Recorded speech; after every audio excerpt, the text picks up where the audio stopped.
नमस्कार माझ्या मित्रमैत्रिणींनो, आज मी तुम्हाला आषाढी एकादशी या विषयावर 10 ओळींची माहिती सांगणार आहे. व्हिडिओला सुरुवात करण्याआधी जर तुम्ही माझ्या चॅनलवर नवीन असाल किंवा अजून माझ्या चॅनलला सबस्क्राईब केलं नसेल तर प्लीज सबस्क्राईब करा आणि बेल आयकॉन दाबायलाही विसरू नका, जेणेकरून तुम्हाला माझ्या नवनवीन व्हिडिओचे अपडेट नेहमी मिळत राहतील. चला तर मग व्हिडिओला सुरुवात करूया. आषाढी एकादशी. वारी म्हणजे काय? तर वारकऱ्यांसाठी पंढरपूर हेच त्यांचे माहेर आहे आणि विठ्ठल त्यांची आई म्हणजेच माऊली आहे. वर्षभरानंतर आईला भेटायला जाण्याचा जो आनंद असतो तीच वारी आहे. वारीत कुणी श्रीमंत किंवा गरीब नसतो. प्रत्येक जण एकमेकांना माऊली म्हणतो आणि एकमेकांच्या पाया पडतो. इथे अहंकार संपतो.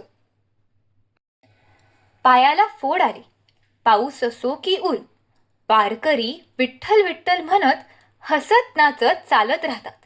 त्यांना थकवा जाणवत नाही.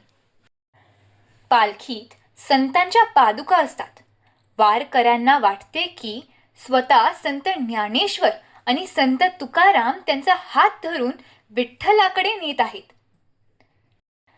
संसाराची सगळी चिंता विसरून वारकरी विठ्ठलाच्या प्रेमात बुडून जातो. वारी त्याला जगण्याची नवी ताकद देते. वारीचा शेवटचा दिवस म्हणजेच आषाढी एकादशी. महिनाभर पायी चालून सर्व वारकरी या दिवशी पंढरपूरला पोहोचतात.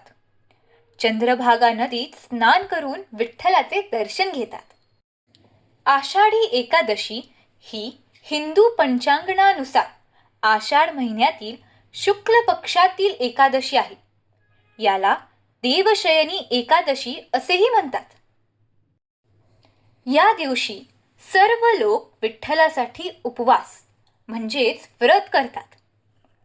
घराघरात आणि मंदिरांमध्ये विठ्ठलाची पूजा केली जाते आणि रात्री जागरण करून भजने गायली जातात. थोडक्यात सांगायचे तर वारी म्हणजे विठ्ठलावरचे निस्सीम प्रेम आणि आषाढी एकादशी हा त्या प्रेमाचा सर्वात मोठा आनंदाचा दिवस. ज्ञानोबा माऊली तुकाराम, ज्ञानोबा माऊली तुकाराम, विठ्ठल विठ्ठल जय हरी विठ्ठल. धन्यवाद. जर तुम्हाला माझा हा व्हिडिओ आवडला असेल तर प्लीज लाईक, शेअर आणि सबस्क्राईब करायला विसरू नका. धन्यवाद.